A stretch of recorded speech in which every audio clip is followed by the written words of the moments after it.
जंगल की सीख। अमेजन के घने जंगल में एक छोटा सा गांव था। इस गांव के लोग जंगल पर निर्भर थे। वे जंगल से लकड़ी, फल और जड़ी बूटियां लाते और उनका व्यापार करते थे।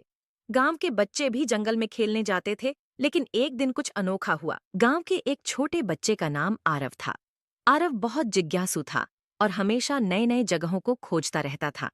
एक दिन आरव ने सुना कि जंगल के अंदर बहुत गहरी एक जगह है, जहां बहुत सारे अनमोल खजाने छिपे हुए हैं।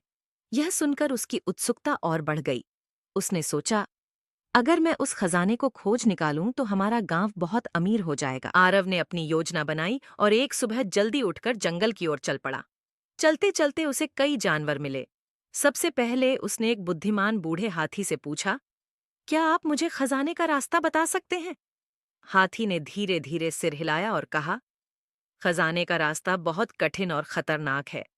अच्छा होगा कि तुम लौट जाओ। लेकिन आरव ने हार नहीं मानी और आगे बढ़ता गया। थोड़ी दूर जाने पर उसने एक चालाक लोमड़ी से पूछा, क्या आप मुझे खजाने का रास्ता बता सकते हैं? लोमड़ी ने हंसते हुए कहा, खजाना तो है, पर उसकी सुरक्षा के लिए बहुत से खतरे हैं। क्या तुम तैयार हो? आरव ने जोश में कहा, हाँ, मैं तैयार हूँ। आखिरकार आरव एक गुफा के पास पहुंचा, जहां उसे खजाना मिला। लेकिन जैसे ही उसने खजाने को छुआ, अचानक से गुफा में हलचल मच गई।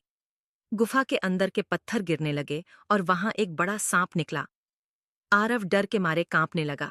सांप ने कहा, यह खजाना उन लोगों के लिए है जो इसे पाने के योग्य हैं। तुमने यहाँ आकर अपनी बहादुरी तो दिखाई, लेकिन लालच और जल्दबाजी में आकर तुमने अपने गांव और अपनी सुरक्षा को भुला दिया। आरव को अपनी गलती का एहसास हुआ। उसने हाथ जोड़कर सांप से माफी मांगी और कहा, मुझे माफ कर दो। मैं लालच में आकर अपनी जिम्मेदारियों को भूल गया।